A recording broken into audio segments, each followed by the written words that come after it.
here as I'm clowning. We're celebrating. It's 5 years. We're rolling on the road.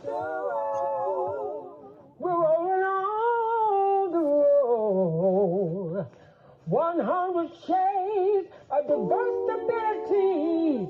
We're rolling on the road. Oh, rolling on the road. We're rolling on the road. 100 shades of diversity. We're rolling on the road. Take it away. All right, then. Thank you, Cousin Pat. I always like to say thank you to folks when they do things just because they want to, even if they are family members, because they're the ones that are hardest to get them to do something for you. But I just love her. I call her my twin. My father and her mother are brother and sister. So we are first cousins. And I tell you, we like twins. Well, that was beautiful. I love that. And I'd like to give a shout out and say thank you to her for doing that as well, because it was pretty refreshing. So it's just something that, oh, you have the prettiest smile. Oh, little teeth. I have a thing about that. Yes. So good afternoon, everyone. I know you guys saw my video earlier. Yes, I do sing just a little bit, but that is my cousin singing. But yep, I do. I did a video earlier. I had an appointment in Muskegon with my plastic surgeon, and I was talking about this was my last day to go for my breast reduction. And I said, yeah, them things will swing low, swing chariot, coming for to carry me home. And then he lift them up where they belong, on a mountain high. Yes. So I'm grateful for that. Ooh, I like that. Wish I could join you, but I would not do justice. I'll stick with the bathroom.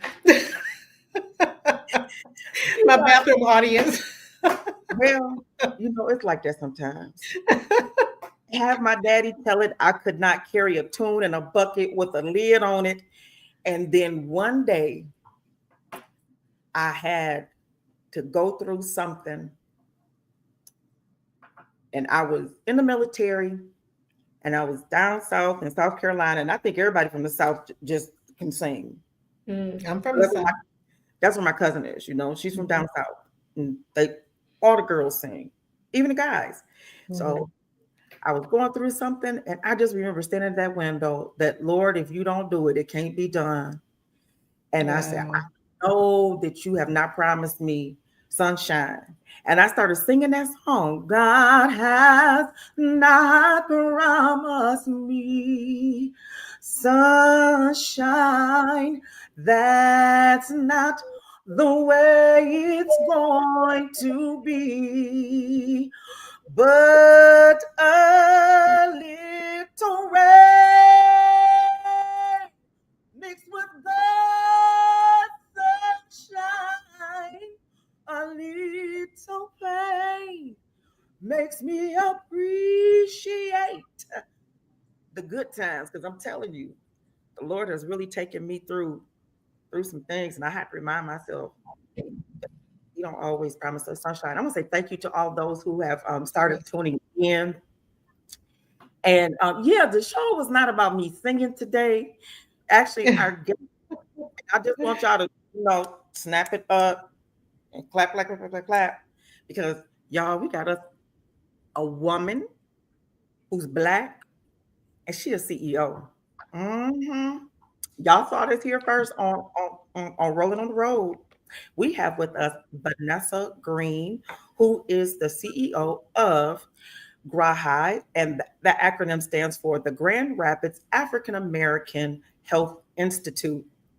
I told your assistant, I'm gonna need to know the 3 W's of that. She said the 3 W's, the who, what, and the why. Who is, first of all, who is Vanessa Greene that she gets to be a CEO? Who is she? So,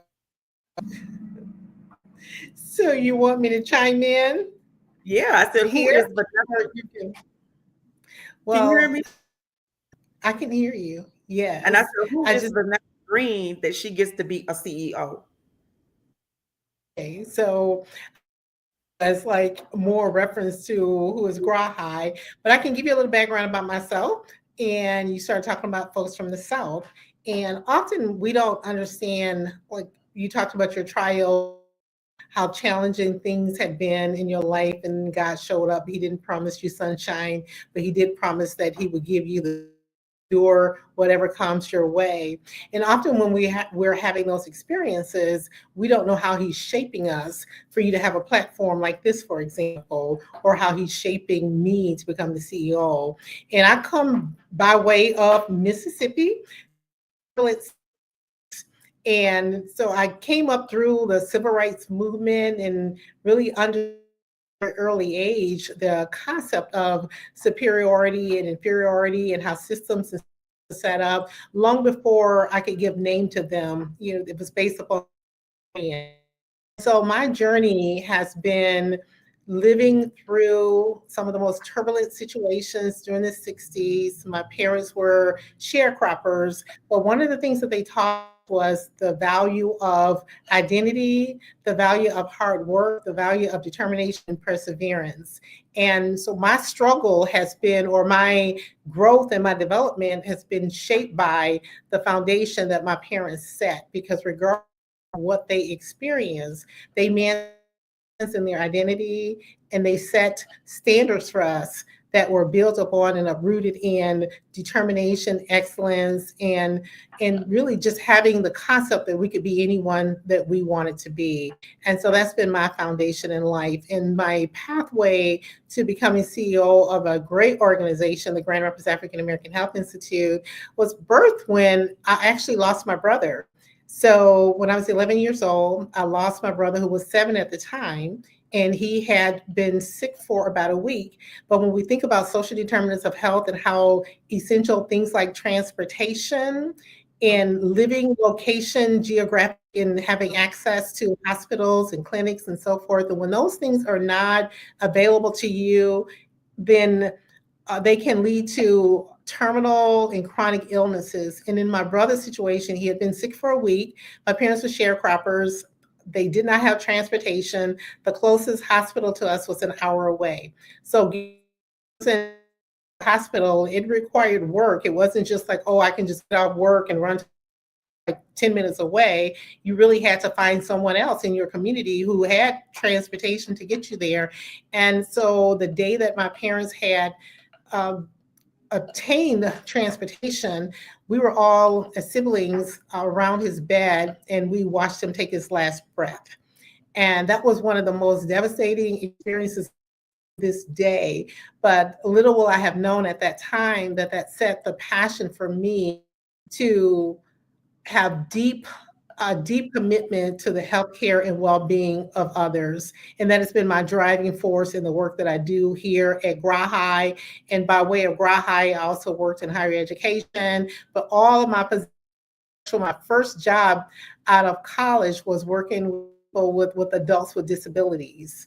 And that position, me even beyond what my mother and my father had taught me about commitment and determination, because I literally had a person who had no arms and he had to feed himself with his feet. But he showed up every day for work and he did his job well.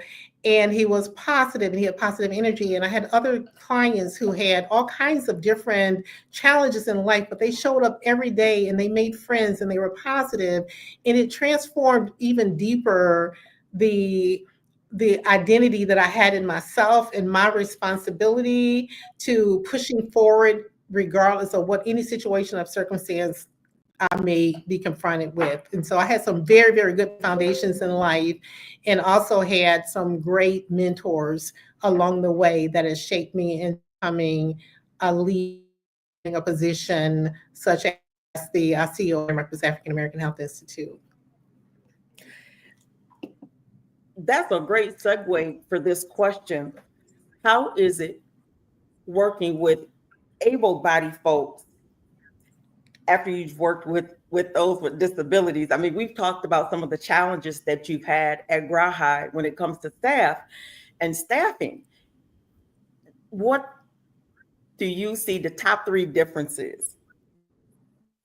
And I am really going to apologize here, but I failed to notice that my low on my computer. So give me 1 second to plug in my charger. Okay.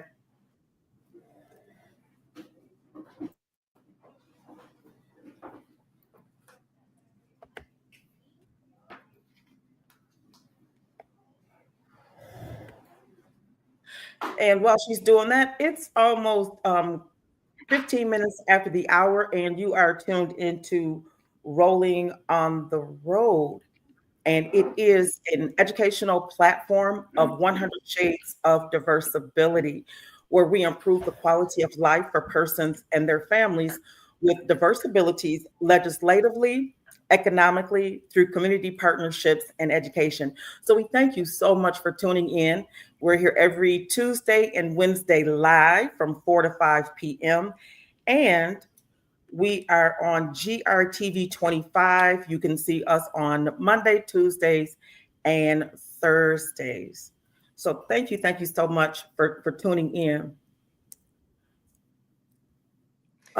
So your question was working with able-bodied people. I've literally been in leadership positions since I was 24, a couple of years after I graduated with my undergraduate degree. And I feel that people have different kinds of perceptions about work. And a lot of those perceptions changed during COVID. So more so than working with staff members and challenges that we may have faced, I think that a lot of us had to determine what the new norm would look like after COVID. And we also have to really determine and be flexible in terms of looking at generational differences. For example, the traditional generation, the baby boomer generation, and so forth have different perceptions about the workforce than the millennial generation or Generation X and Y and so on and so forth. And so I think that it is the way that we all adapt to those differences to develop the common goal or the priority of meeting the objectives of your organization.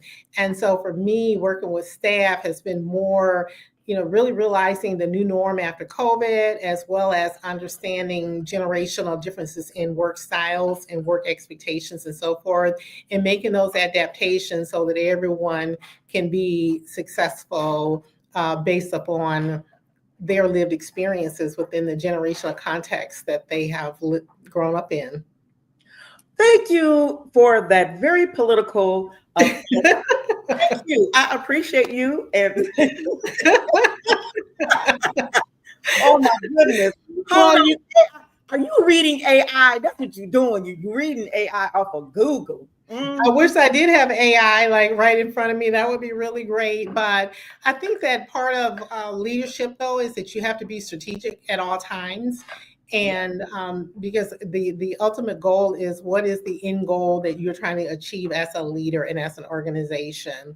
And there's always challenges. There's challenges as leaders. There's also challenges with staff members with their leaders, right? And so you've got those two different levels that you're constantly trying to navigate with. But what I can say, and this is definitely not political, is that I am thrilled, excited, and could not be more happy with the team that I have here at GRAAHI at this time. Amazing people. Yes. I love it. I think we all go through those changes, and definitely I've gone through them with 100 Shades. And I'm quick to say, look, I'll just do it myself. I just make it do what it do. But I want to say thank you so much for Shantae Paul for tuning in. She is within the greater Grand Rapids area. Tamika Sprucer, who is tuning in from Detroit, Michigan, Mr. Bernice, who is tuned in all the way from Texas. Thank you, thank you, thank you. We appreciate the hearts and the lights. With the current changes in this administration,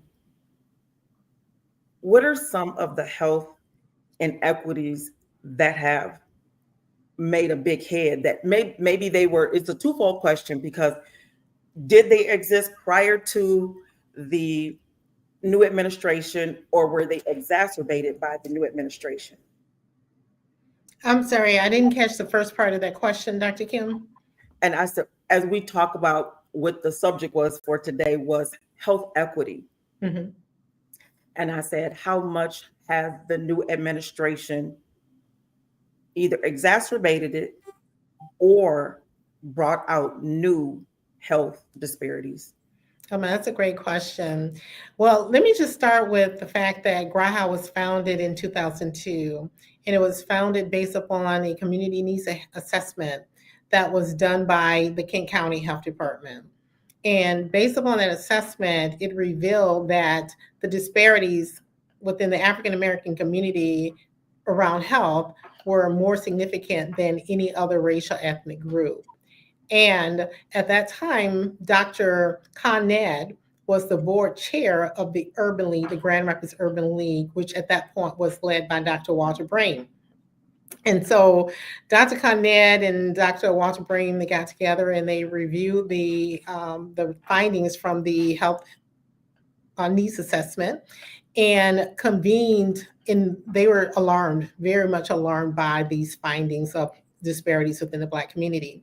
And they convened a bunch of community organizations, community businesses, the Grand Rapids Community Foundation, Grand Valley State University, the Corewell Health, which was formerly Spectrum Health. And those organizations were the leaders of these convenings. And they brought in, so there's one thing about quantitative data, but there's another thing about qualitative data when you're really getting the stories of the community. And so there were many listening sessions held from the community, and the community shared story after story after story about their experiences within the health system that brought life more to the data that was found from the needs assessment survey.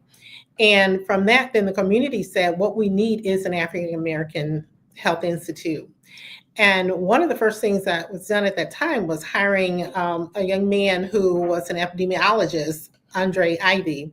And Andre developed the Health Equity Index, and it's on our website. And the Health Equity Index demonstrates a comparison of all these health disparities from all these health categories, including chronic diseases, heart disease, stroke, diabetes, kidney disease, so forth, asthma, all these different diseases in it's probably about 70 different health categories.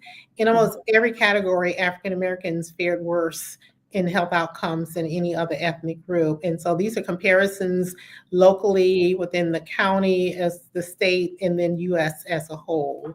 And so the health equity issues were prevalent far beyond this new administration. However, there were lots of different initiatives and efforts and funding support to provide the resources necessary for us to work collaboratively with many different organizations, health systems, and so forth. So we were doing a lot of work to address and seeing significant impact. With the new administration, cuts like Social Security or Medicaid, SNAP benefits, and all those kinds of things, benefits that are cuts that's impacting basic living needs, folks being able to buy groceries and those kinds of things. And again, those things happened before this administration, but we're seeing even greater cuts. So it's been exacerbated by They will be exasperated, right? It's early now, right? I mean, these things are just kind of hitting the surface. But when we look at the impact that these cuts may have a year from now or 2 years from now, then we will know more about how these cuts have impacted the communities. But when these basic needs are not being met, then they will significantly impact health outcomes. And some of the progress that we have been making may, decline quite a bit. And so we do have concerns about that.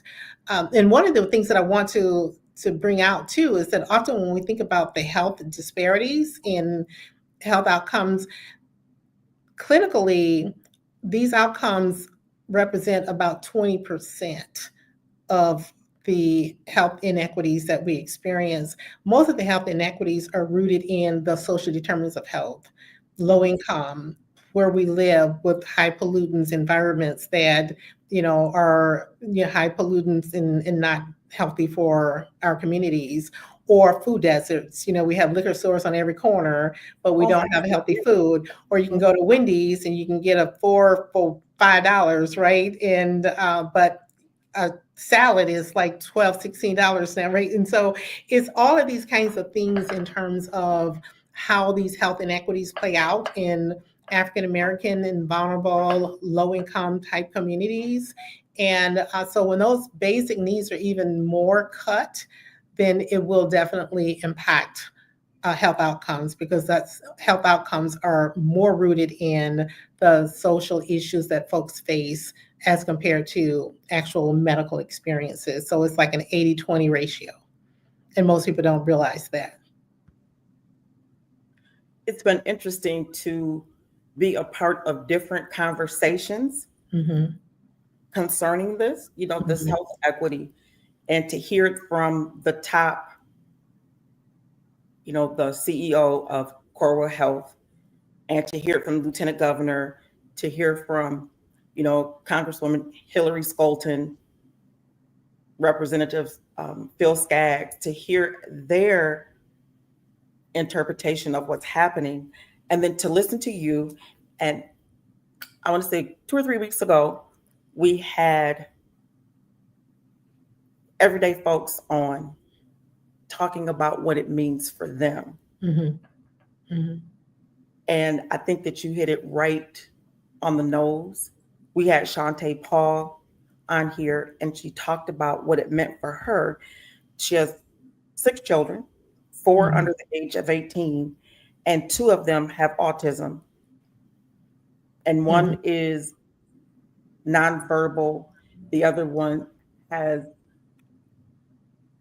some language, but not a lot of language, and what it looks like. And I think we came up with, was it $7,000 just for basic care? That was just for supplies for them. That gets covered through Medicaid. That's not rent, utilities, that all factor in them having a place to live, along with getting medical care. I mean, it was just for medical care. Right. And then if Medicaid is cut, right? And then it reduces the access to health care, because Medicaid supports healthcare access for folks who have low incomes. And even like working class people, the cost of medical care is extremely high. So you have so many deductions that comes out of your paycheck every pay period, that's paying your deductible for your health insurance benefits. And so for folks who don't have jobs that have benefit programs, so what I'm saying is that even with benefit programs on your jobs, you're paying into those benefit programs, which is pretty high, and it cuts into other income that you need for your family, for childcare, and all these kinds of things. And so the cost of living is just incredibly high, period. And for folks who are low income, have low incomes, then is even more exasperated in terms of having the resources that they need for healthcare access. I just saw a post, Illy Lambert just posted that it is expensive to be poor. And I said, well, preach, Illy, preach. Yes. I don't even want to think about how much it costs for myself. I honestly don't. I don't want to look at anything. I just saw delivered on the porch when I came home from the plastic surgeon. I think about that. Like, oh, you got to go to the plastic surgeon and you have to pay a dime, Miss Lady. You didn't have a copay. Right. Right. And I was just like, oh yeah. So you get ready to complain about something? I said, no. This is a conversation I'm having with myself. And then I pull up and, I see these boxes on my porch and I was like, Lord, another box. Don't they know who they think gonna lift that? And they have it all the way on the edge of the porch. And I'm just a fussing. And I'm like, who they think is supposed to get that? They know I'm in a wheelchair. They see I got this big old huge ramp and you just gonna leave it on the edge so I can flip over in my wheelchair. Okay. Right. And then when my caregiver, she puts the boxes on my lap and wheels me into the garage, and came in the front door. We go to the garage and put the boxes in there. And I realized, oh my goodness, this is 1, 2, 3, 4 cases of insured. Mm-hmm. And we figured that in there because sometimes, like if her girls can't eat something, and I want to say a case of insured runs about $35, $40. Mm-hmm. And you multiply that times 4, Mm-hmm. and I don't have to pay a copay. So I just said, you know what? Be quiet and thank the Lord for these little boxes. Mm-hmm. And somebody is pushing you to get them into the garage, okay? Mm-hmm. So I have Yes. those conversations with myself. Yeah, I think that that applies to so many of us. And, as I said, I was, a complainer about a lot of things growing up and so forth, but having that first job working with people with disabilities and seeing how they pushed and they smiled every day, they laughed every day, they showed up every day, they worked hard every day when they had every reason in the world to say, I don't want to do this or I can't do this. And it's and I'm telling you, it just changes the mindset. And it was one of the best opportunities that I ever could have had coming out of college and working with the community with disabilities and just seeing how they lived and showed up every day and supported each other and affirmed and applauded each other when they were able to accomplish something that they couldn't have accomplished the day before. And I love well, it. it definitely teaches you gratitude about the blessings and the opportunities that you have. Definitely. I want to say thank you to Lady Daphne Gaddy for tuning in on today. Thank you, thank you, thank you. Hi, Lady Gaddy. I think for me, I am what they say. I am someone who acquired a disability Mhm. late in life. Mhm. I was 47. And so, y'all, I'm going to be 59 on my birthday, y'all, 59. And so, for me, I had never seen such camaraderie than when I came into the disability community. She said, hello there. Oh, thank you. I had never seen such camaraderie Mhm. as Yeah. when I came into the community and how they embraced me and showed me how it works and that Yes. you can still live a really great and full life. I have to truly credit Chris Schmidt, who used to be a, was he, it was the adjunct, or maybe he may have been full time at Calvin. Mhm. And then he had started Dis Art. And he was like, look, this is how you be handicapped girl. It's Own gonna it. go blueprint. He did. He just told me, you really have to own it. And they want to use all these cutesy words. It's not about the cutesy words. The real nitty gritty of it is that you're disabled, own it. And if you do that, it'll make life so much easier for you Mhm. Mhm. if you just go ahead and own it. He said, Right. because you already dress really nice. He says, I like the way you dress because I saw you and I was like, I need to know who she is. Mhm. I Mhm. was like, oh. And they ended up putting us at the same table together. Mhm. But it was, you have to really own this. Great. And then Dave Bukowski, who said, there are things that need to get changed, and only those who experience it, we need the lived experiences. Right. But look, I just got here yesterday. What do I know? I'm Mhm. still trying to figure it out. Mhm. But when I look at the things that have happened in 12 years, it just seems like I've been this way all my life. Yeah. Mhm. It just seems that way. And I really have seen the inequities of healthcare, even having really good insurance because I am a United States Navy veteran. And so they pay for everything, and I'm at 100% and then some.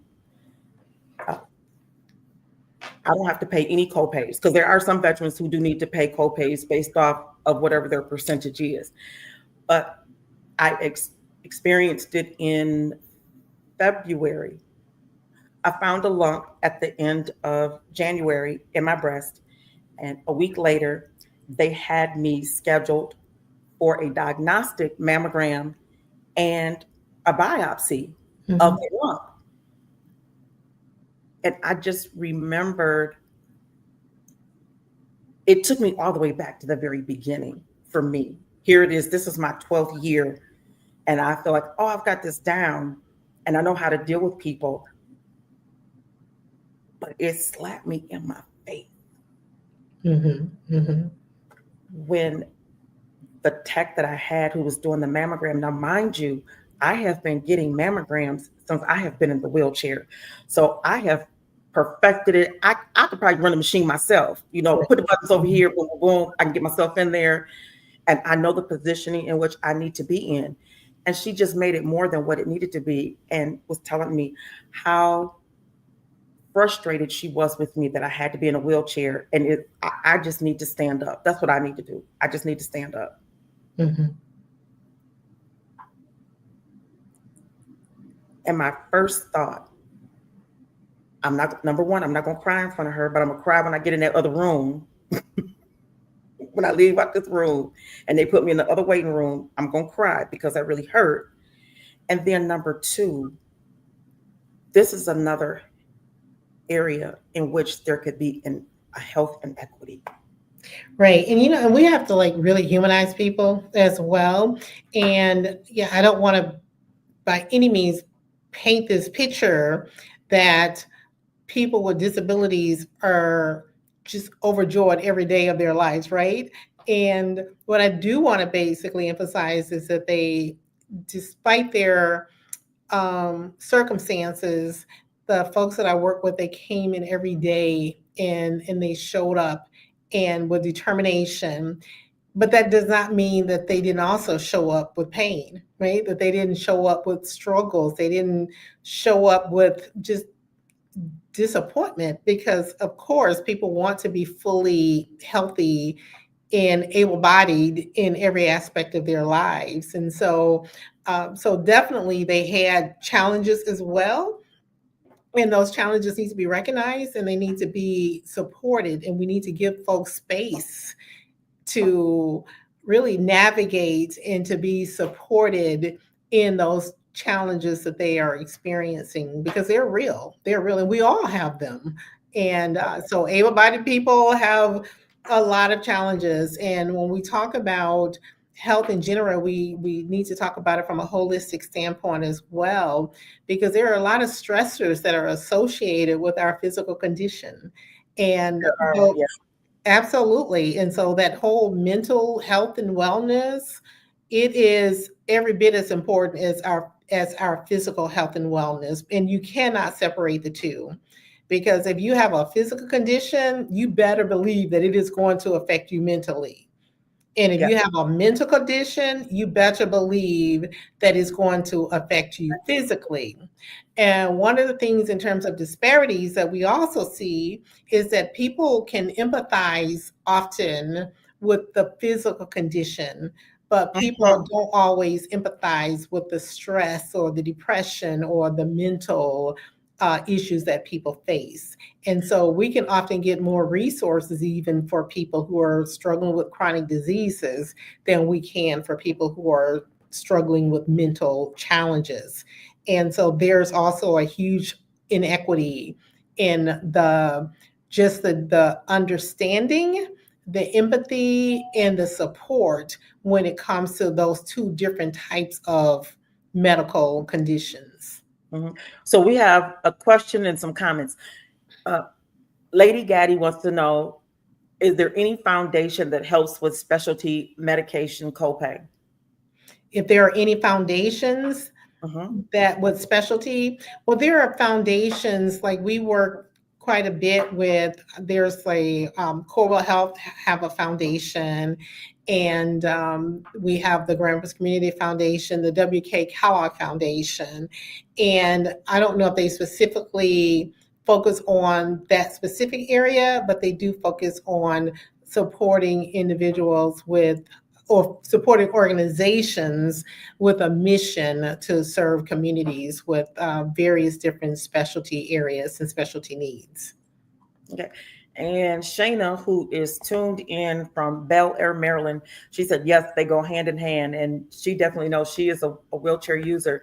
I look Mhm. at myself and I thought about it. If I were not me, and I believe this is what you were alluding to earlier when they did this study to form GRAAHI, is now because of the way that I was treated, it changes my whole trajectory as in my living situation, how I think about myself. Mhm. And now I'm not going to want to go back to get medical care, because if she treated me like this, then Correct. others are going to treat me the same way. And I don't matter. Mhm. Mhm. I don't matter. You know, my personal health doesn't matter. Most women go and get their mammograms every year along with their wellness check below the waist and above the waist. And we've had these conversations before where it's not even considered by people's primary care to say, hey, have you gotten checked? Are you even active? I One of the things with research is when we look at the disparities, what are some of the causations of these disparities? And Mhm. one that comes up often is the distrust that African Americans have within the healthcare system. And we have every reason to question. We have every reason to be concerned, and we have every reason to not trust the health system. And it goes far beyond the syphilis experiment and so on and so forth. But just the whole study of gynecology was done by a guy named Dr. Marion Sims, who really exploited and experimented on Black women. And so Mhm. he's named the father of gynecology. So, I mean, the historical context of our suffering, our mistreatment, our exploitation, experimentation, and all that is really real and is also continuous. So it didn't just happen, in the 17th century or 16th century. We're still dealing with all kinds of different experiences today, but we're also experiencing many physicians who went into the practice because they really care about the health and wellness of the people that they serve. And so we can't go into the system completely with this conception or perception that everybody that we run into or all the physicians are going to mistreat us. Because one of the things that I've learned and been thinking about over the years is that this distrust is also killing us, Mhm. because one of the reasons that we have disparities is because of distrust. It causes us to delay going into having these examinations. For example, when you talk about mammograms, African American women um, do not experience cancer, breast cancer, at a higher rate than white women, but we do die at a much higher rate than white women because we're not going in and getting the mammograms.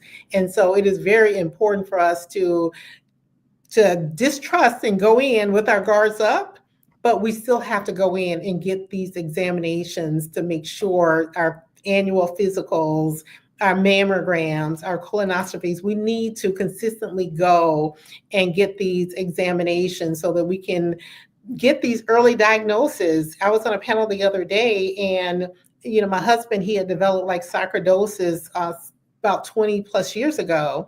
And he went to his doctor, and his doctor said, "Oh, I think it's just a flu system," and was ready to send him home. And so it's not just going, but we also have to advocate for ourselves. And my husband said, Yes. "No, I've had the flu, I've had the cold. The symptoms that I am experiencing now are different. And so I'm going to need you to schedule me for some exams so that we can figure out what's going on with me." So they sent him through a series of tests and so forth. It took a couple of months to discover that what he had was sarcoidosis.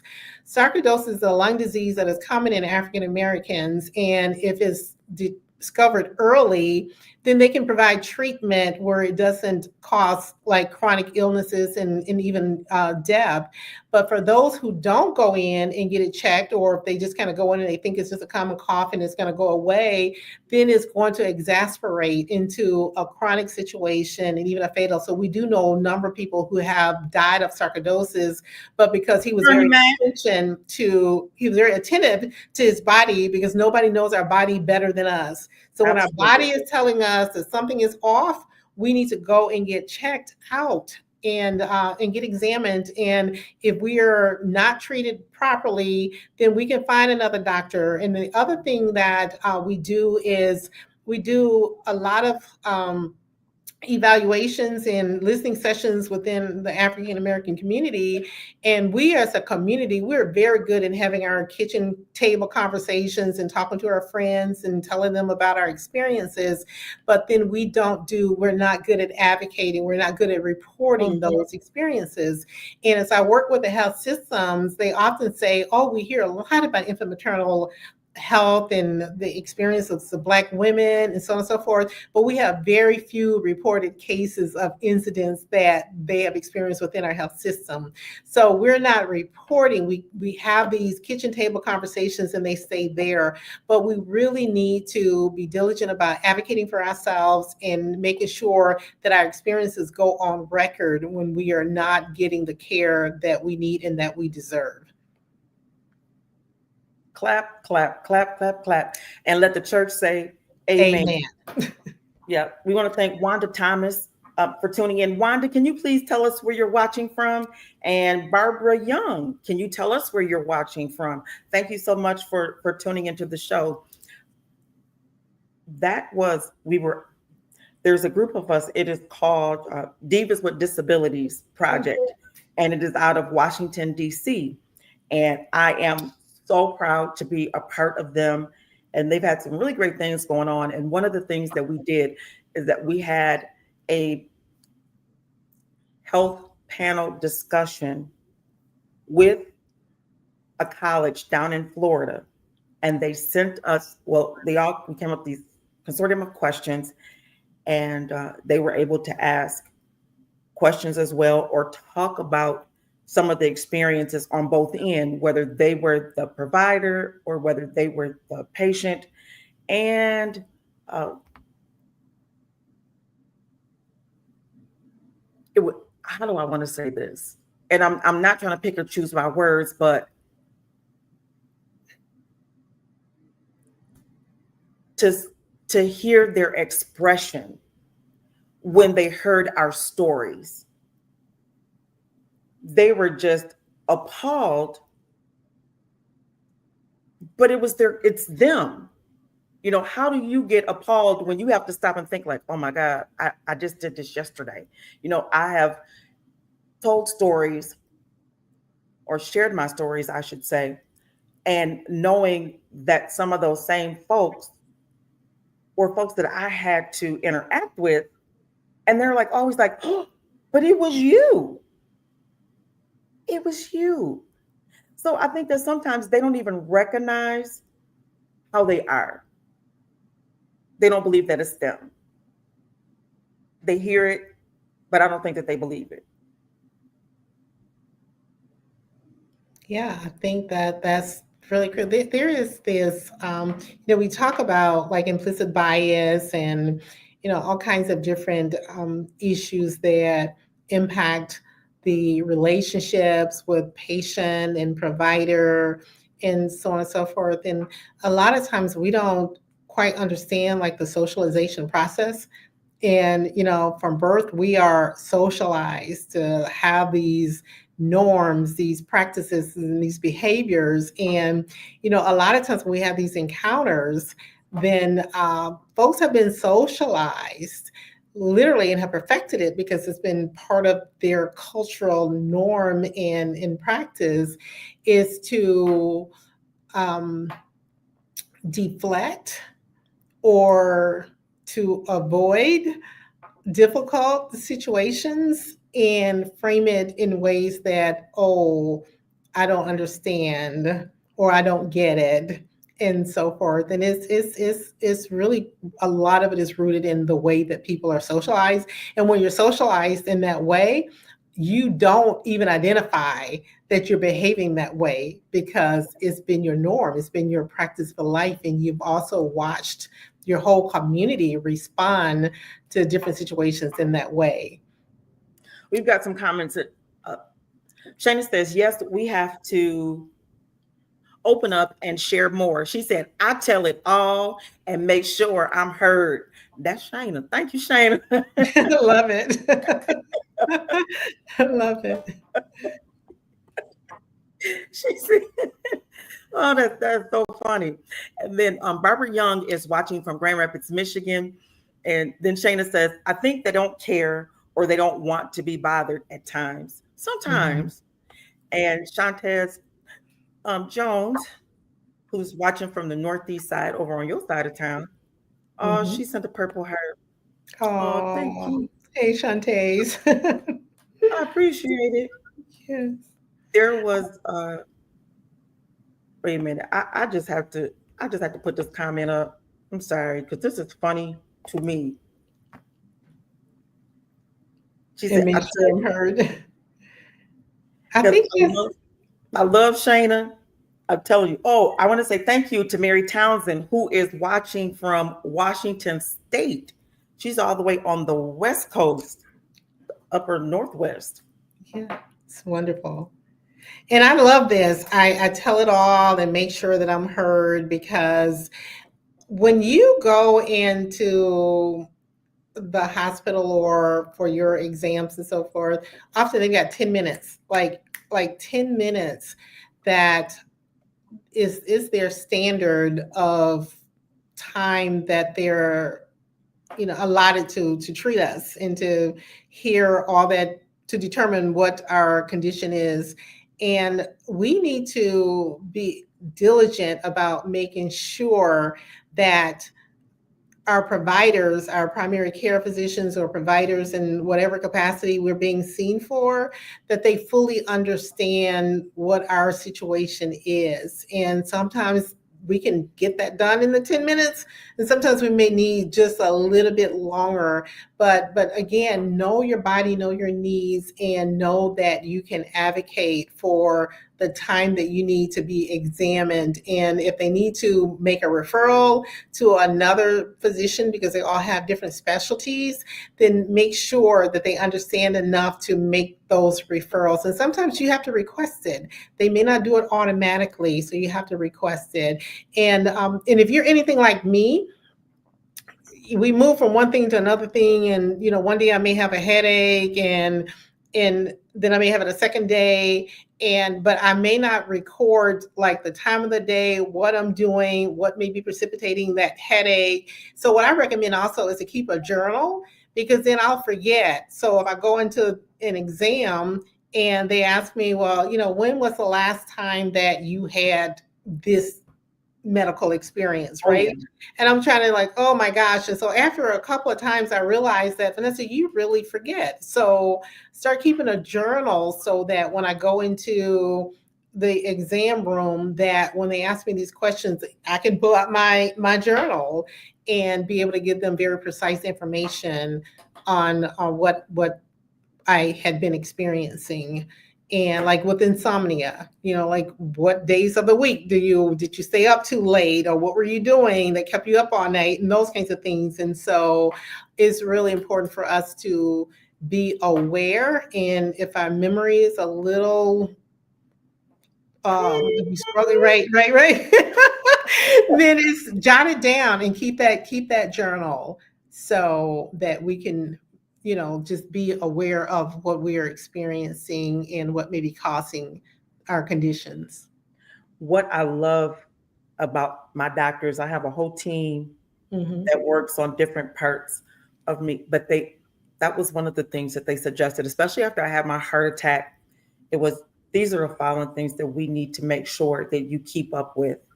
And actually, I took my husband's journal because he was doing the same thing. He had just got out of the hospital and he was so diligent about it. And what was just sweet is that when he got him one, he bought one for me. And I was Mm-hmm. like, oh, and ended up needing it Mm-hmm. right after that and doing the same exact thing. And what I appreciated the most is that we went to U of M and they know we have this relationship. Shout out, I have been their spokesperson since I had the heart attack. They have had me on Fox 17. My cardiologist who did my heart cath has been on the show, and Mm-hmm. we talked about it. And that was one of the things, was learning my own body, because women don't have heart attacks the same way that men do. Mm-hmm. And I knew that there was something wrong, never had a pain, wasn't anything like that. I want to say thank you to Carol Adams, actually Lady Carol Adams, for tuning in on today. And I want to catch Shayna's comment. She said, yes, keep track of everything. Also write it down when it started with you, for the doctors. Absolutely. And we offer quite a few health education classes. And the first thing that we do is we give our participants a journal, because it's just that important to keep track, because we do forget, and we have so many things going on, and we move from one thing to another thing. And if we're not recording our symptoms, then when we get into the exam room, we cannot recollect it in ways that we can give them the proper information that they need to make a informed diagnosis. Absolutely.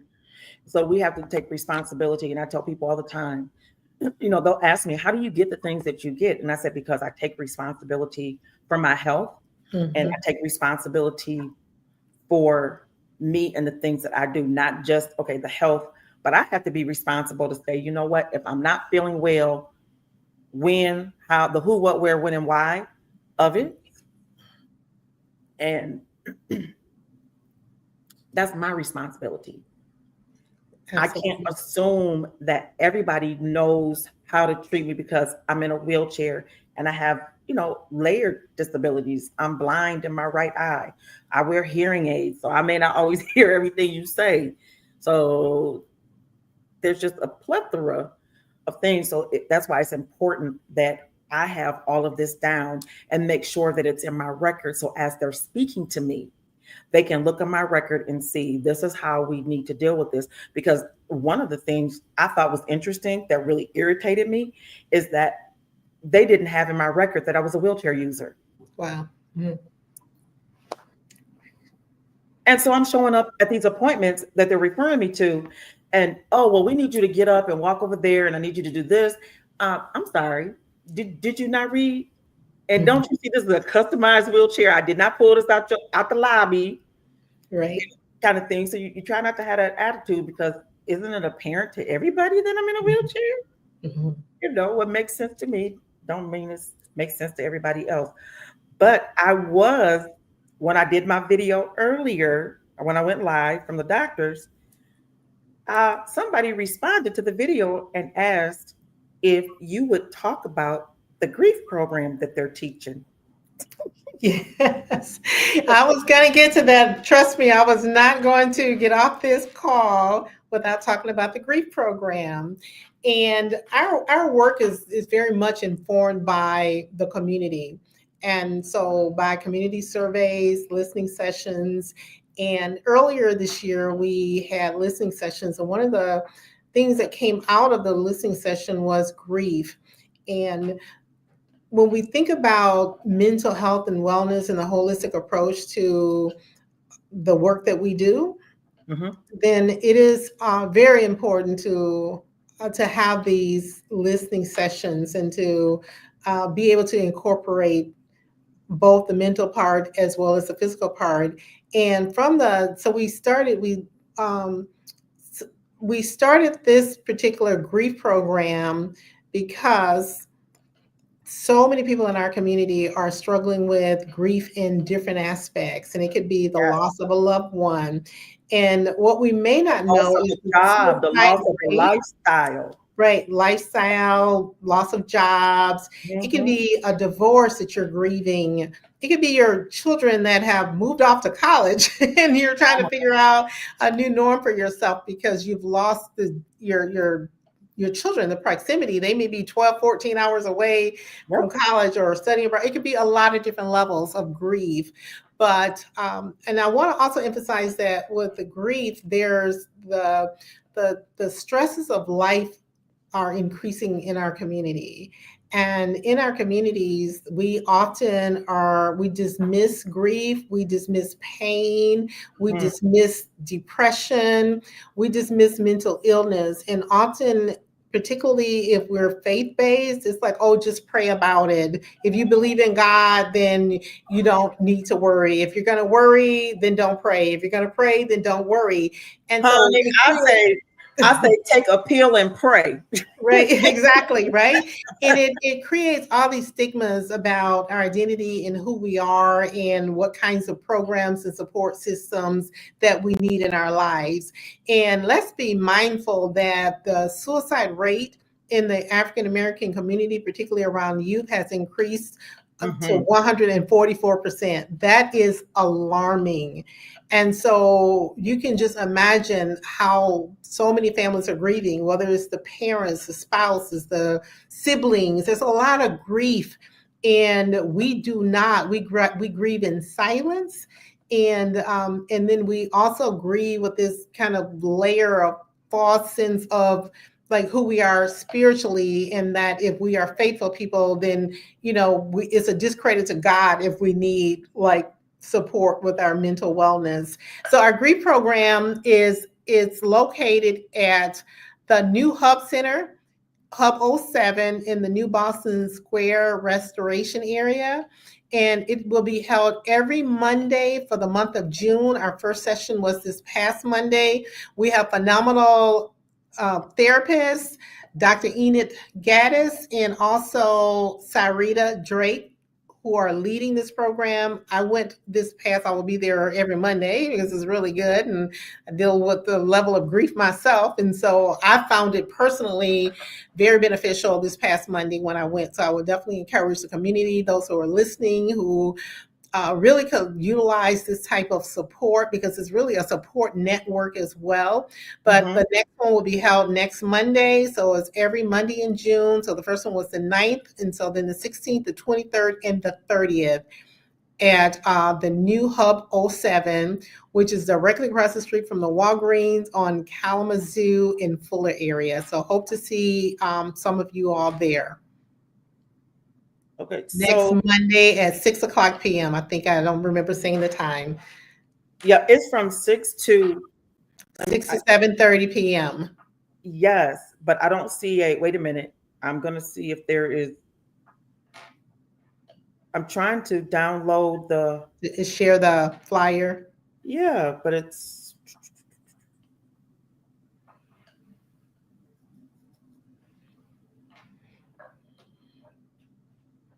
Okay, we're going to get that. I'm just going to type this in real quick. Grief. Can I say classes, sessions?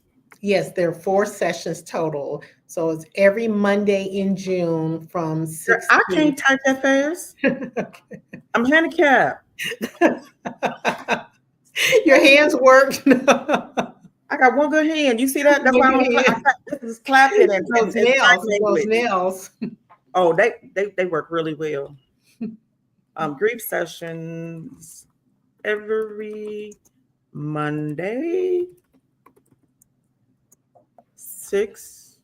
I'm gonna stop the cam so I can get the address. Give me 1 second.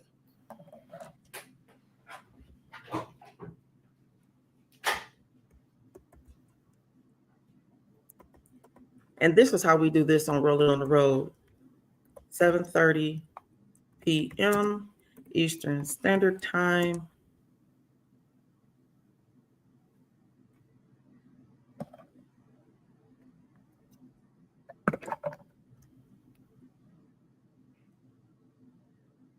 Well, it is 5 o'clock, and yes, we are going over our time today. So thank you so much for tuning into Rolling on the Road. She's going to get the address in case you want to attend the grief support class this coming Monday.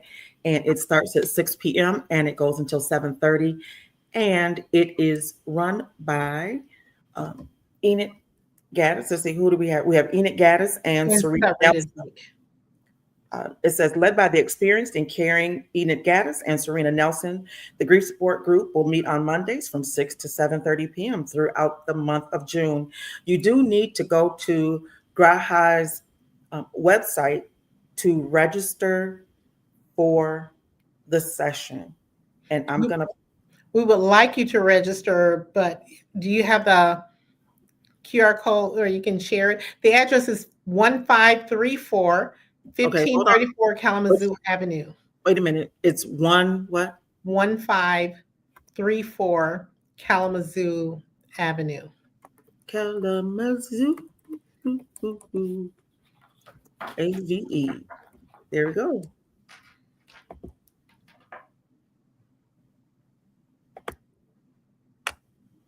And good job, Kim. All righty. So then there we have it. And I am going to do like this. And to the listeners, it is a new facility and there's not a lot of signage. And there is like the part of the Kalamazoo is shut down. But if you use your GPS, you should be able to find it. Just have to do a little navigating with all of the different road construction that's going on every place in the city. Yeah, there was a lot coming down. I mean, every place in the city. Well, the governor's doing what she said she was going to do. Yes, that's very true. And I was going to Ann Arbor this past weekend, and I was like, look at Governor Whitner. Every road is shut down. There's work going on all down 196 and every place else in the state of Michigan. Okay, there we go. That is the website, everyone. So you go on that website and you register, and you're gonna see the 5K. You guys should do that as well. Yeah, we've got a lot of wonderful things going on. Our 5K run is there. Let me just share a couple of other things. The 5K run is August 16th, and it's going to be held at Ottawa Hills High School. But on our website, you'll find other things. We have a barbershop series where there is a clinical professional as well as a mental health therapist that's leading just real talk sessions for Black men in the barbershops. We have one that's also in the beauty shops for women. So there's a lot of things. And we also have a Fit Jam program that's offered throughout the summer at different parks. So on our website, you'll have that information. So just all kinds of things to keep us healthy, mentally, physically, spiritually, and emotionally. So because it's a holistic approach to wellness. Okay, I'm gonna share my screen. Click share screen. There we go. Click share. Good. And there it is, everyone.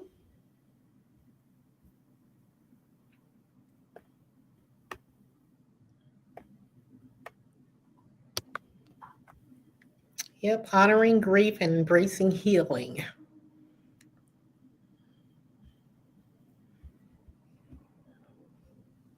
Yes. Okay, here we go. So this link will also be available as you go back through, and I will post it right now on my page. Boom. And then you can navigate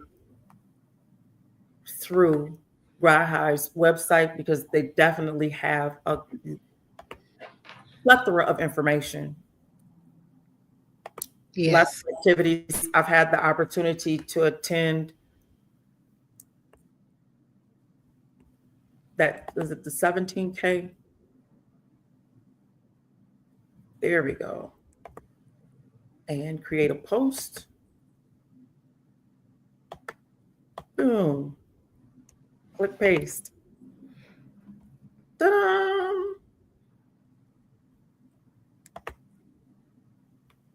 And guess who I'm tagging?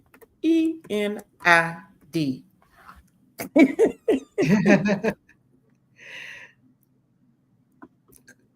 That's great. Here we go. We got that up there. And then again, just please, please, please, please peruse the website. There's some other great information on there. And there we click done. And we click next. And it's public. Boom. It's posted. Ha ha ha.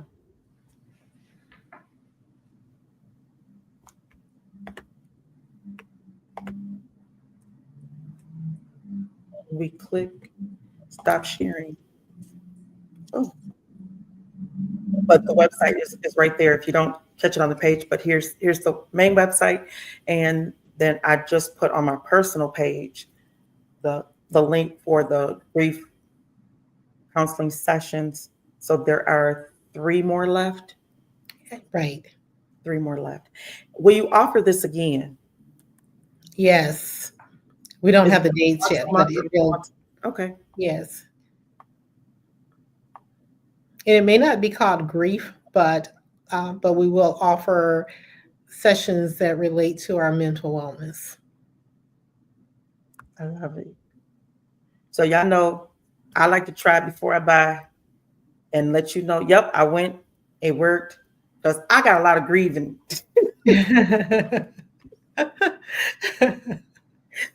And it's not, and really, it took me a long time. I want to say at least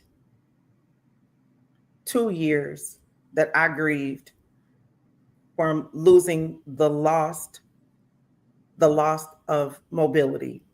Mm-hmm. Absolutely. And actually, okay, let's tell the truth. It took longer than that. Oh, hey, hello, Dr. Vertaji, who is tuning in from Detroit, Michigan. Whoop, whoop. D is in the house. Uh, so trust me, I would love to come on a Monday, even though Mondays are my day off. But I definitely can see myself coming in my big Rolls Royce, Yes. rolling on down the street. And then Mhm. they're like, who is this chick with all this crap on the back of her chair? I'm acting like the guys, okay? Well, we would love to have you if you can make it. But yeah, grief is, one of the things they talked about. There's no time limit on it. There's It no, and is then it not. can just show up when we least expect it. But to be in a space where we can really build these support systems together and normalize grief and normalize our mental wellness journey, we could not do anything more important in the Black community because we put everything push it under the rug. We misdiagnose. We think people who have bipolar disorder or we just call them crazy. And we just really need to do better in our community, or that, oh, you should be further along in your grief. Well, it's not just I'm grieving this, but it's multiple things that maybe I didn't grieve what I needed to grieve 2 years ago, and now this grief is triggering that grief, and now it's all Layer upon layer. it's layer on layer. And so we just need to normalize so that we can become stronger and that we can be about healing individually as well as a community. I love it because the transparency, like the video that I did earlier, Mm-hmm. I just talked about that we don't talk about a lot of things. And that's why I really appreciate this platform. And I said, you can trust me to be transparent and honest with you Right. about what I experience how it made me feel. And if I feel like crying today, if that's going to make me cry, I cry. There are certain subjects that we talk about on here that hit me right in here. In the moment, right? And in the moment. And I cry about it. Mm-hmm. I remember the first conversation that you and I had. I mean, Mm-hmm. it got quite emotional. Right. But to have that sisterhood where we can Absolutely. be able to be that vulnerable Mm-hmm. without saying, hey, girl, let me tell you what happened. Mm-mm. Right. We'll have the conversation here before any of that happens so that everybody can hear the conversation and be able to benefit from the experiences. I just remember when the doctor told me that they were going to have to cut my head open, and I was just like, no, no, no. He said, do you trust me? I said, no, but I trust a God that, will give you what you need to do. Mm-hmm. And in that moment, again, being honest with my doctor, Mm-hmm. and advocating for myself by saying, no, I don't trust you. Mm-hmm. But I'm glad that he asked me. Right. And then he did what he needed to do to make me feel comfortable. So he Mm-hmm. said, you know what? We're not going to just jump into the surgery. I'm going to refer this and confer with some of the top surgeons that I know Right. Mm-hmm. That's great. across the country to say, okay, what do we do? Because you need to have the Mohs surgery, which would have taken off all of this, would have been gone, all this part of my face, all down here, this whole side of my ear, down my neck, all of this would have been gone Mm-hmm. had they done it by the textbook. Right. And he says, I knew I couldn't do the surgery that way. And he goes, but I had to sit down and say, okay, who else can help me with this? Plus, he's trained in not only, within dermatology, his specialty is cancer, is skin cancer. Mm-hmm. And then he went and got further training in being a plastic surgeon because he knew that some of the ways he has to take off, these moles that we like to just say, oh, them is beauty marks. Child, you walking around with cancer on your face, cut that off. Yeah. Cut that off. But then being able to have a doctor that you trust that won't maim you Mm-hmm. and will take the time to do the research and figure out how do we take off half of her head without, it looks like half of her head is gone. Right. That was major. It took him 2 weeks. I was praying, Jesus, send them the people, send them the people. But I mean, and rightfully so. Rightfully so. That's a very scary medical situation. I mean, I don't know who could go through that and not legitimately go through it with a lot of fear while you're praying and while you're still believing God. But so that's just real. it is. And then there was that piece that says, see, I should have never gone to the doctor. I should have just let my hair start falling out and never said done. I could have just kept on wearing weaves and doing like this all day, because these things are itchy and irritating, as this big, huge mass is growing on the top of my head and the hair is falling out. And we do that instead of going to the doctor. Right. And having a conversation and being as transparent on both ends that no, I've never cut anything off this large of anyone. Yeah. So we're going to take a lot of pictures from every angle. Was it frustrating? Absolutely. But now, people can come to me and say, okay, how did you do it? What do you need to do? All right, this is the first thing that you have to do. You have to get a team that believes in you. Right. And what you're going through. Mm-hmm. You got to get a team. And for you, what does that team look like? What's my team? Then the team looks like somebody has to pray. Mm-hmm. There has to be the person who's going to cook. There's going to have to be the person who's just going to sit and let you cry. Mm-hmm. There has to be the person that says, okay, y'all get them tissues up. Let's clean this up. It's time to go to the doctor. Mm-hmm. Absolutely. And then there has to be somebody says, okay, we getting ready to go have mimosas when we get done. We're gonna have to have a couple of mimosas when we finish, like now. And I love that. That was back in 2008 Hmm. when that happened. And I had surgeries every six, they did the first surgery in 2009. We were doing it every 6 months. The last head surgery was in April of 2013. And 2 weeks after I had the surgery, I found out that I had thyroid cancer. So they did an emergency thyroidectomy and took out the parathyroids. And then 3 months later, I had a stroke. So now I'm in a wheelchair, my head is gone, and I can't talk.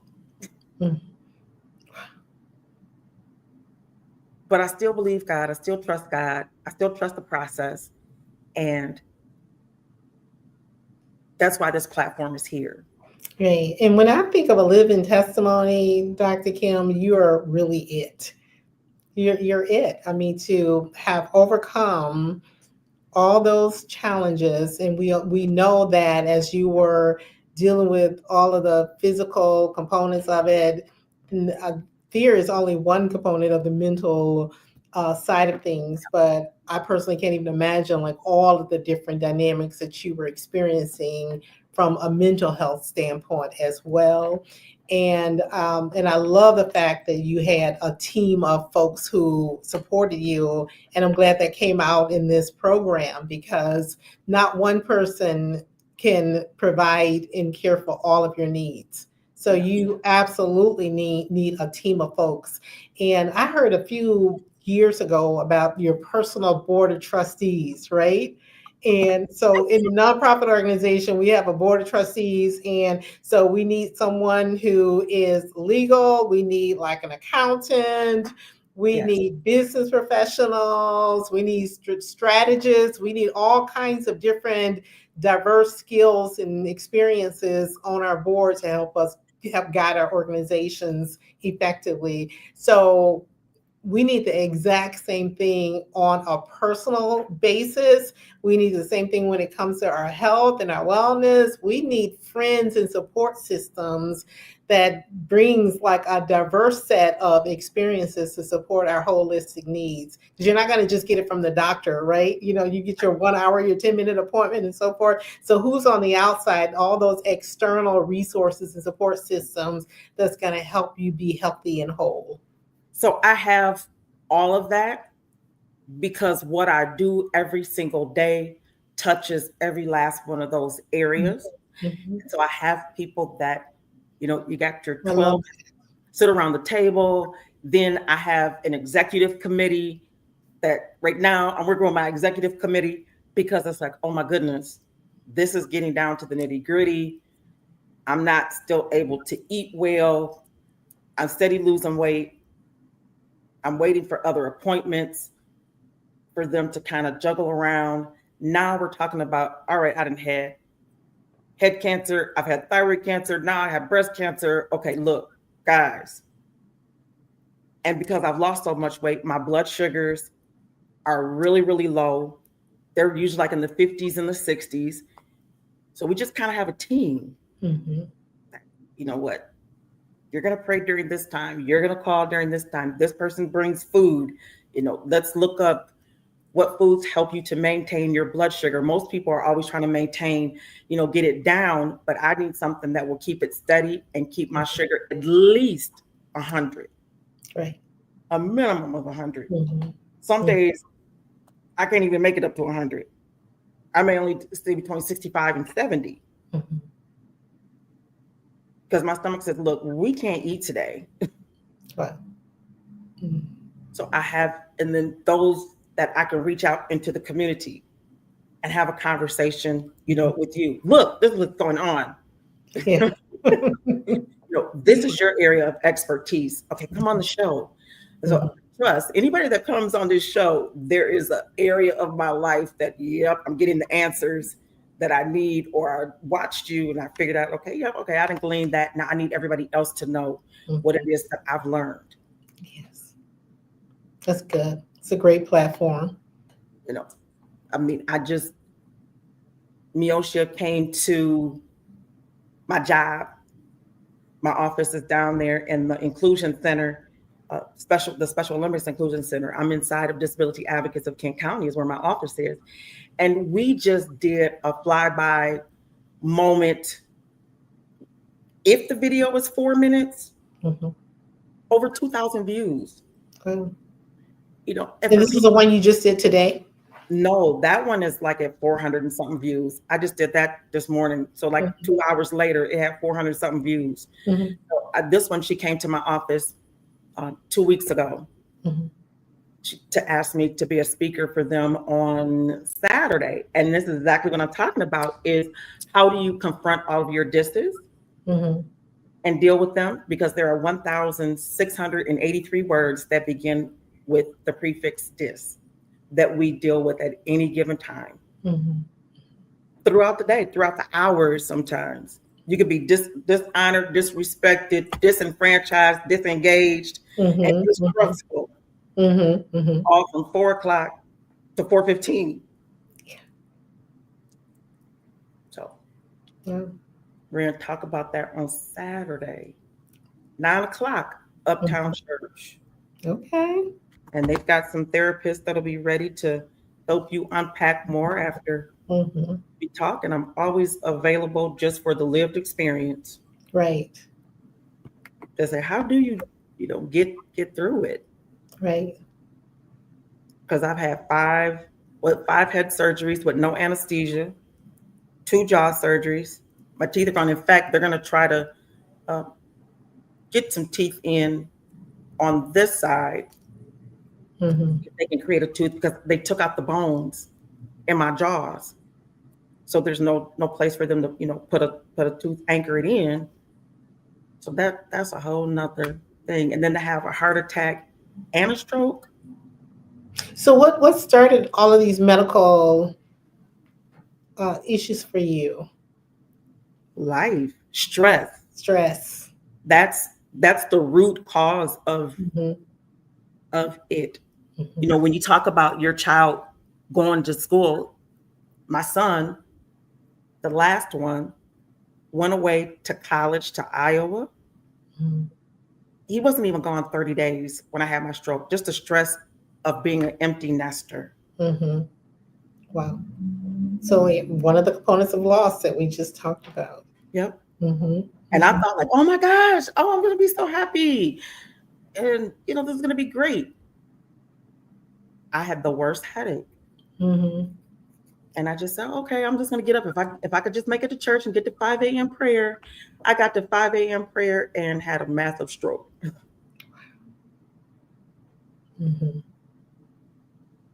Yeah. And I think, go ahead. After then been in a wheelchair, Wow. So I know that stress is a major part of it. Even the type of heart attack that I had is stress induced. I suffer from PTSD from things that happened while I was on active duty military. So there could be little things that can trigger it. The stress of taking care of a loved one that doesn't have a long time to live. Absolutely. Yeah, I think that's really important because often when we think about a heart attack or a stroke or some of the other conditions that we experience, we don't necessarily associate them to stress, hypertension, all these kinds of things. And so a lot of them are the situations that we experience are precipitated by stress. And so one of the huge messages in this program today is to definitely monitor your health, the dynamics and the stresses in your life. And as you examine those stresses in your life, then also examine what are some things that you can do differently to reduce those stressors. Are you kind of running from 5 a.m. to 11 a.m. taking care of everyone but yourself? And so again, as you're journaling like your health conditions, then also journal your activities to just do an examination and assessment of how much labor that you're putting on your mind and your body. And then when you're emptying out to everything and everybody around you, what do you have coming back in to restore you? And we miss that often, that self-care, that restoration. Like, who's pouring back? When we empty our cup, then what are we filling it back up with? And if we're not filling it back up, it can lead to these kinds of health outcomes. And many of them, they can't all be prevented, but there are a lot of conditions that we face that can be prevented when we prioritize ourselves and we prioritize our health, our mental health, as well as our physical health. And so, just one takeaway from this conversation, and this is something that I find that is incredibly hard for the Black community, is to prioritize ourselves and to take good care of our own needs, both physically and spiritually. Just taking that walk, right? Taking that 10, 15-minute walk a day, if that's all you can fit in, then give that to yourself, right? And food prepping, so that we're changing the ways that we eat, because sometimes the foods that we eat and the nutrients, the fatty foods, and all of that can definitely impact our stress and can impact our wellness at so many different levels. But that whole investment in yourself and self-care is something that you will never regret, and something that we need to be much, much, much more intentional about. Absolutely. Again, because of what I do, I didn't realize how far out my reach was and who saw what. Mhm. And so when I had the heart attack and got to the hospital, they had me in as Jane Doe so that I could rest. Mhm. And someone called in on my cell phone with an emergency. They had an entire team come and stand in there while I took the call, Right. because it was a very stressful call. During that time, there was a little boy, he was 2, who had picked up a gun and had shot himself and died. And the mother called me immediately about the situation. They had the whole team. Mhm. So I appreciate you of him. And they're like, we're going to let you deal with this because it's terrible. We just heard it on the news. And it's like, wow. So Mhm. we're not letting you, where's the rest of your phones? I said, I just have a couple. Okay, we're shutting them off. You finish this call, they go off. And then my cardiologist, she came in and she shut the door. And I said, oh, Lord, they got some bad news to tell me. Something must have came back with the test. And I was sitting up in the chair. She came like she was a girlfriend. She got on the couch. She cut the TV off. She put her feet up. She said, look, I need you to give me 90 days. I said, that's how long I got to live?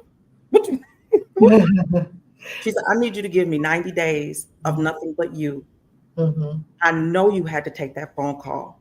Mhm. There's just, we know you had to take that phone call. Mhm. Mhm. That's why the staff came in. We were already prepared in case we needed to go in surgically or whatever we had to do for you. We weren't going to lose you in that moment Mhm. because Mhm. that was extremely stressful. Mhm. She goes, I don't know how you do this. And from what I've seen about you, you do this a lot Mhm. with a lot of folks. I need you not to do it for 90 days. Mhm. Mhm. I Wow. said, okay.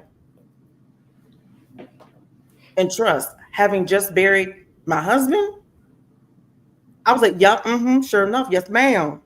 Yeah. Because I'm not going to leave here too. And I think it would have been a great disservice to him and everything that he had done for me to get me to the position that I'm in, you know, to Yeah. just die like that, Yeah. that this is the end of the story. And Mhm. so I told her I could do that. Mhm. Mhm. And not that I didn't before, because we had certain things that we had in place, but I was more intentional during that 90 days. My phone is off. I don't accept phone calls. I don't talk after a certain, time of the day. I love black and white television. Mhm. And so I watch black and white television. I love puzzles. And so I sit and I do puzzles on my iPad. In Mhm. fact, what was really cute, all of my doctors, if they had a cute scrub on or their surgical hats when they went to do surgery, they had a whole team. I took pictures of everybody's hat Mhm. and created puzzles out of them. Mhm. That's great. Well, Kim, you seem to have 9 lives. You've shared so many different challenges, and you're here in such a powerful way. And clearly, you're here for a purpose. And the way that you're able to reach like so many people through this platform is so important. And so, what I'm really getting from just having this conversation with you is the purpose that God has given you to be out here ministering and sharing your testimony with the world, because all of these different obstacles and hurdles and medical conditions and that you have gotten through, it's miraculous. It's truly miraculous. And I say that from the deepest place in my heart, that to just see like all um, the challenges and the situations that could have ended your life, and for you to be here and to be living with such great purpose as this, I commend you and really just praise God for what he's doing in your life and the platform that he has given you. Thank you. Pat Wembley, Hey, she Pat. she'll come find you to donate blood. She will come and find you to donate some blood. Oh, yes, she sure will. But what I love is that all those that are involved in my life, even my doctors, Mm-hmm. their willingness to be a part of what it is I do. Mm-hmm. Like the team in Ann Arbor that did my husband's uh, gifting, because I gifted him to the gift of life, which Mm-hmm. in his donation helped 115 people. Mm-hmm. Wow, 115. it's amazing. I'm just like, thank you, Jesus. Mm-hmm. Thank you, Jesus. And that was just with tissue donation. Mm-hmm. Mm-hmm. Wow. And for them to come on, and we talked about every single step of the process. So everything that I experience, the way that I'm able to go through it is because I can come back as even while I'm experiencing it and share it with other people. So we Mm-hmm. kind of do this together. So like if you go back and you look at some videos, like, man, she was crying. Yes, because Mm-hmm. I'm experiencing it with Mm-hmm. you, Mm-hmm. as we're going through and as we're learning. And then to go from that to having a heart attack, and then my cardiologist comes on, and I'm excited to say that my plastic surgeon is coming on Mm-hmm. Mm-hmm. Mm-hmm. to talk about the necessity of getting that extra, when you lose all of that weight, how it affects your body, Mm-hmm. how it was affecting me, Mm-hmm. and then taking it off. Even our conversation today, I we're gonna do my arms because I can't get my sensor to stay on because the skin is so loose. There's nothing to attach it to. So Mm-hmm. we're gonna do my arms, but he says you can't get your legs done. And I was like, what? He was like, no. He said, keep your legs crossed. He said, you look beautiful. He goes, and you do it so well. Just keep your legs crossed. Nobody will ever know the difference. Mm-hmm. Mm-hmm. And I was like, okay. And then he told me why. But it is developing those relationships with your doctor and then teaching people how to have that relationship. Have I always gotten the best doctors? No. Have I always gotten the best diagnosis? Absolutely not. Right. But was there a time where I had to finally stand up and say, look, you know, and literally try to stand up, not only in my spirit, but physically? We had everything. My son was there and he just lifted me up and held me up. And I told him, you need to look at me and look at my body and see me and help me. Today, I am not leaving this office until Mm-hmm. you get me the things that I need. Mm-hmm. Mm-hmm. He just looked at me and was like, wow, Right. wow, okay then. Mm-hmm. And I apologize Mm-hmm. because I Mm-hmm. am so sorry. I just didn't, it's like, okay, you're in a wheelchair, so just accept it. There's nothing else left for us to do, but there was a lot more to do. Right. And I work with the medical system, physicians, medical leaders and administration and so forth. And one of the things that I want to emphasize is that we have, I shared earlier, that we have every reason to be distrustful, right? I mean, we have to go into these settings with our guards up so that we can be prepared to ask the right questions and so forth. But I believe that the majority of physicians who go into this field are going into this field because they care about saving lives. And I I think agree. that as we move forward as a community in terms of our relationship with the health system, we have to move forward understanding that they have decided on this profession, chosen this profession because they want to save lives. The majority of them are not intentionally going into practice to hurt Black people. So we have to work on our distrust so that we can be more responsible for going in to get the examinations and the treatments that we need without fearing that these physicians are going to cause us harm. They are here, the majority are here to help us. And Kim, Dr. Kim, I think that you're also a testament to that. You have like medical professionals from all kinds of different specialties in sectors of medicine, and they're providing you with dynamic care in so many. And if they weren't, then you would then be in a position to advocate and to make sure that they respond to you appropriately. And that's what we have to be intentional about, is going in with the assumption that they are here to protect us, that they are Mhm. here to provide us with the best medical care that they can. And in the instance that we experience something contrary to that, then we can advocate and we can report and then we can seek out another physician. But let's begin to go in with the assumption that they have chosen these fields because they want to provide the best possible care for us.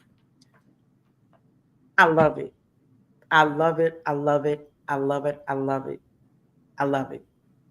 Because that's what you have to do Yes, is change your mindset right. about what this looks like Absolutely. when I go in here Mhm. and what I'm gonna do because Because right now, too many of us are saying, I'm not going.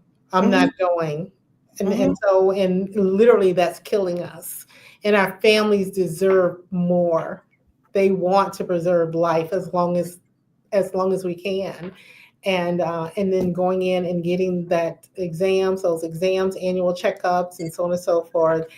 That's important, not just for our own health, but also for our families. I think about I do at times, what if I hadn't, where would I be? Right. Absolutely.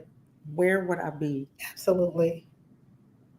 But you're out Because here shining every day in your purple and and really changing lives with your platform.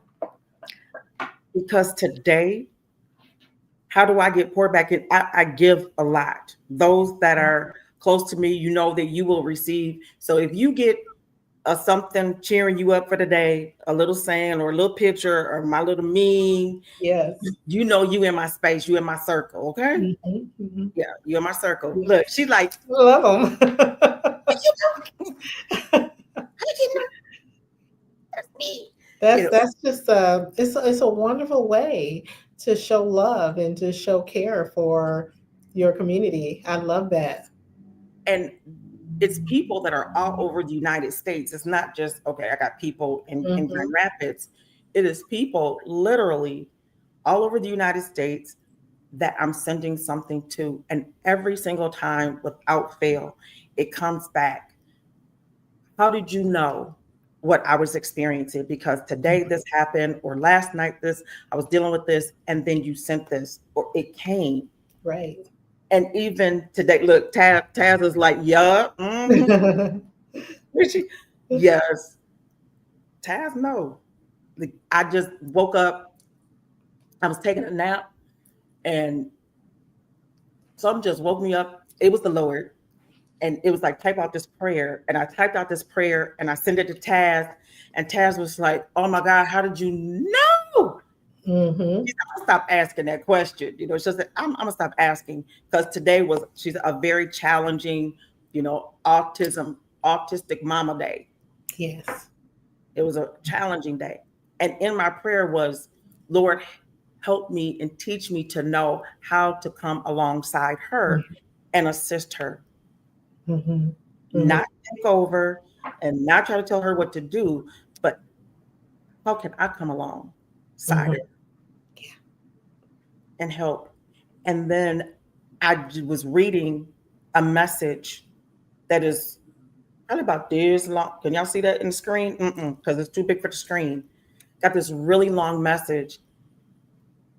It filled my cup and it poured over when the person said, these are all the things that I know of you, that I know that you have experienced. And one of the things they did mention was when you said, hey, I'm going to have head surgery and they're going to cut my head off and start taking parts of my head off. And the person was like, I don't believe it. Send me a picture. And I sent them the first picture. They were like, oh my God, this is real. And how you handled it. And I know that you were experiencing some other things in your life as you were going through. Hey, Misty Smith.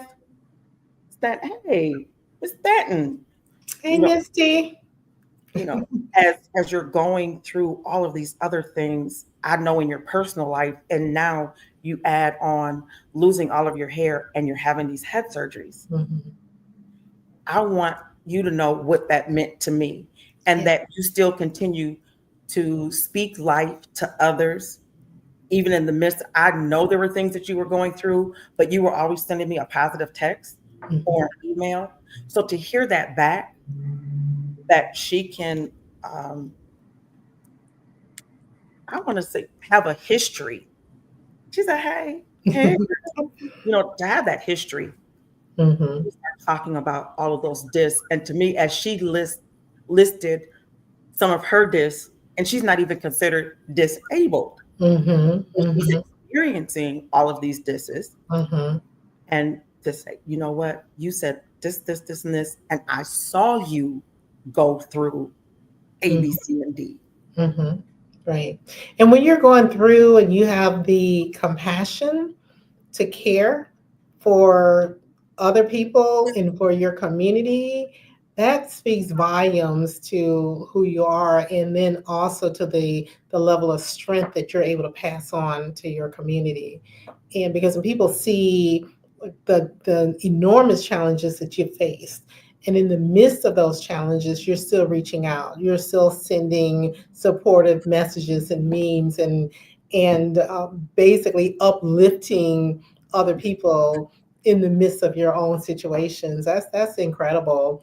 I also, because I'm kind of forgetful at times, but I also wanted to just share this too, because my niece was diagnosed about a year and a half ago with cancer. And so cancer had invaded like 4 different areas of her body. And her doctors had told her that generally people live up to 2 years.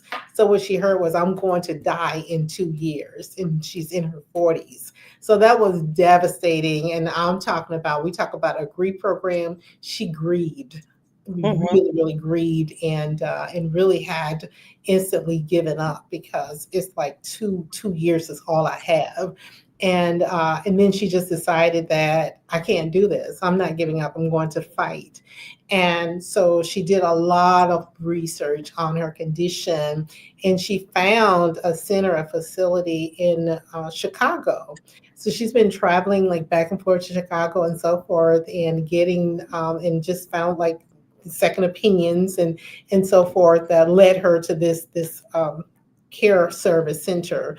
And so she's been demonstrating significant progress. And so, like, this concept that I have 2 years to live, and then deciding that no, I'm going to fight, and I'm going to explore and see if there's anything out there that can provide me with treatment that can maintain and sustain my life. And that's what she's finding. And it has given her a whole new sense. And we never know like when our hour is going to come. None of us know when our hour is going to come. But to have the strength to fight is powerful.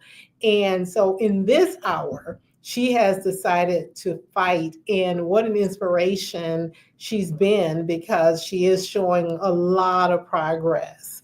And again, like when you have those situations, you have those diagnoses, so you have that physical side of things, but you also have that mental side of things. And the mental side of things can really determine our action forward. Yeah. And to get to that strength action forward, then we can't not necessarily do that with a team of one or a team of two. But when we have champions from so many different sectors that's saying, I'm here with you, I'm supporting you, people who are sending you gifts or even sending you wigs, right? Because you may lose your hair, but you have all these people that are pouring into you. Those are also the kinds of things that helps to strengthen your mental health, and also that can strengthen your desire and your ability to fight. And so all these different components, making sure that you have a team of support, a team of folks who love you, different ones that can serve your needs in different areas. Some can encourage you, some can give you that space to cry. And then you got another one that's going to She, lift you back up when you're crying. I mean, you just need a she, team she, that, she picked up my list already. You see that, y'all? She passing it on. yes, absolutely. Intellectual, You that do. intellectual That team that's going to take plagiarism. you to lunch, that team that's going to, right. And so, because we all have like individual capacities and we have individual gifts, but when we have a broad team and a broad support system, it can lift us up in the greatest, deepest levels of despair, similar to the situation that my niece has experienced. And the other thing that she did too was she cried out and she said to her people, to her social networks and circles and families, I need you. I need this. Yeah. And so we cannot be afraid to seek out that support and that help when we are really dealing with high levels of despair in our lives. And not to deny that despair, but to lean into it and say, this is where I am. And in order for me to get better, this is what I need. I sure did. I sent out Mhm. this go round, and that's exactly what I did. Yes. That, and I mean, I've Mhm. done it before. When I would have the head surgeries, I loved it. We would have dinner and prayer the night before, since I wasn't gonna have to be on anesthesia. That they were Mhm. doing all the head surgeries, without Mhm. it. Then it was like, yes, so we could stay up to after midnight and eat. Right. And you definitely need those spiritual warriors, right? That's going to be there like grinding and praying and keeping you uplifted, like spiritually. And then that emotional support, you just need the whole gamut of support. Yeah, yep, yep, yep. But and my mantra was like, I shall live and not die. And I found Hmm. all of these songs that had something Hmm. similar in there, or the words, and created playlists. That's my other thing, is that what helps me is I create playlists during that particular time of Hmm. what's happening with me. I think last year I might have had a 2024 A, B, C, and D. Hmm. Hmm. And this is 2025. I already have a 2025. I got an A, I got a B, and then I have one when they said, oh, you got the mass in your breast, and I'm like, oh, okay, that's another playlist. I had a playlist for when I had my surgery in February. Yeah, I would create a playlist in a heartbeat, and Yeah. listen to it and really let it get into my spirit. And then my place is a place of peace. Yeah. And the first question you asked me was, who am I? And one of the things that a lot of people don't know about me, because people know me a lot in my professional arena, but in my personal private, I'm the goofy one, I'm the jokester. And people would not recognize this about me. And so my way of support is typically going to be through comedy through some kind of joke to keep people laughing. Yeah. You're doing the same thing. Yeah, I make people laugh. I'll just dance or send something really crazy and silly to take them out of the seriousness of the despair, right? And to just give them a moment to just find something just goofy and crazy to laugh about. And again, is we need it all, right? Absolutely. Yes. I laughed that after my husband died, I said, "Oh my God, Lord." I mean, initially they came on the 28th. He had the car accident 3 minutes, 5 minutes away from the house. And that same day, these 12 people just came in and boom, they came in from around the state, out of the state, and have been trekking with me since.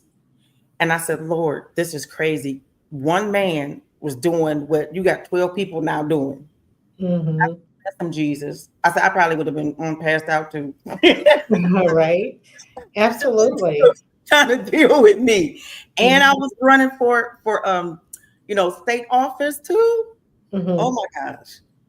But he did it all, was there, didn't miss a beat, and had that time at night up, everything goes off. You can't do nothing but go. What did he tell me? I can go to the bathroom, into the bed, and that's it. Waited on me hand and foot. Didn't have to get up to get me nothing to eat. Brought everything to me, got me something to drink, or if I got up and came to the table, it was all ready. Wow. No, you can't do nothing. Okay. That's amazing. And for the Lord to have to send me 12 people. Mm-hmm. Absolutely. And I said, that's how it works. But And he will send the right people too. Trust me. I'm a so witness. He will even bigger send the than that. people that you need for whatever situations that we encounter. He will send those people to us. Sulari White, thank you so much for tuning in. Please tell me where you're tuning in from. We thank you. We thank you. I apologize. We both just know Miss Misty. I apologize to all the other people. I love y'all too.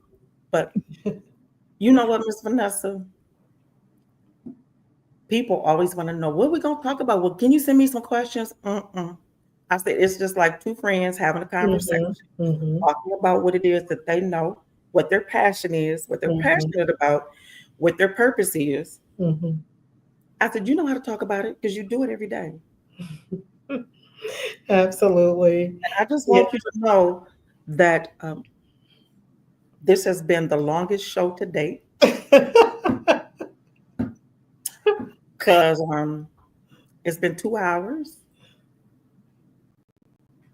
Yeah, we like 8 minutes away from it's an hour and 2 minutes and How long 25 are your seconds. shows normally? 1 hour? Uh-huh. It usually be over by 4:45, 4:50. Do announcements and take it like right up to the hour, and then when as soon as it says click, it's like click. Mm-hmm. It Yeah. was so I'm just saying. Yeah. But this was actually a very good conversation, and we took the kitchen and the beauty shop conversation and we brought it here. Mm-hmm. Absolutely. We brought it here. We have talked. Look at her laughing at us. Who is that? Oh, Misty. Well, I just want to say for the record, I'm following your lead because I'm like, what time is this show supposed to be over? We just found most of the time. I mean, as we can see, that this is not a one and done, and we really can't tackle the whole world in 1 hour, but we definitely can leave you with some nuggets to move forward. And you always know how to reach us to have those conversations and to have those listening sessions. And if she would be so kind enough to allow me to come to one of the listening sessions just to kind of see, and then we come back and we can actually do a round table here and have the conversation. That would be great. We're scheduling more now, and so I don't have the She said she bench. loves us, girl. We love you, Misty. And so we don't have the dates. I should have the dates for the upcoming listening sessions within next week. And so I can definitely reach out and give you those dates because again, like our work is guided by the community. We're here to serve the community, and the only way we can serve the community is by knowing what's pressing, the pressing issues and the needs that they have, and we try to meet them. Absolutely. And it would be nice, even in your area. I know a couple of weeks ago, as we were talking about the changes that are supposed to happen, there are some states that made immediate cuts to their Medicaid and Medicare. Mhm, And a young lady from New Jersey came on here and started talking about what was happening in New Jersey. mhm, And we were able to have some folks who were on here from Livonia who gave her some ideas and things that she could do. mhm. So Right, I love it right, how we end up working and figuring it out collectively collectively. so that nobody is, in this isolated space Right, and woe is me and I don't know if I can do this, but you can and you will because right. we're here. Mhm. That's We are. so. Mhm. That's great. Well, Well, it's I been can't say I real. have any final words because the conversation is not over. Mhm. We will just continue to have the conversation. And we want to say thank you so much for tuning in. And on next week, we're going to talk about some closer to home with these Medicaid cuts Mhm. and what has been cut at this point, whether it's in your state or in other states, and get some numbers. And uh, we're going to keep talking about it, keep plugging away. I love you all. I love you all. Please take care of yourself. And if you have the allergics, make sure that you have enough of your medication, whether it is, uh, y'all know what I'm talking about. Make sure you go get a fresh one. Don't just pull the one out the drawer or the one you had in your car for the last year. They do expire. Please go get a new one. I would hate for you to have, an asthma attack and you go get your albuterol and it does not work anymore. Yeah, Mhm. the efficacy has worn off. So I need you to make sure you do that. I also need to make sure that if you have a nebulizer machine, make sure that you have contacted your provider and that you have some new solution because they as well expire because this is allergy and asthma season. So please make sure you do that. Hey, Enid, thank you so much for tuning in. We definitely, we shared the link. It's on the That's page already. Enid Gaddis. Hey, Enid. And we talked about you. We talked about grief. We didn't forget it. That's We great. did it 30 minutes in. So we did good. So I need you to make sure if you are diabetic, please make sure that you have all your diabetic supplies. Please check your sugar regularly. Make sure you get your doctor to get you a continuous monitoring sensor. You can even get them from Libre for free to try out along with a reader. But I need you to be proactive and take care of yourself because we need you here and we need your story. All righty, guys. Until Amen. next, take care of yourself.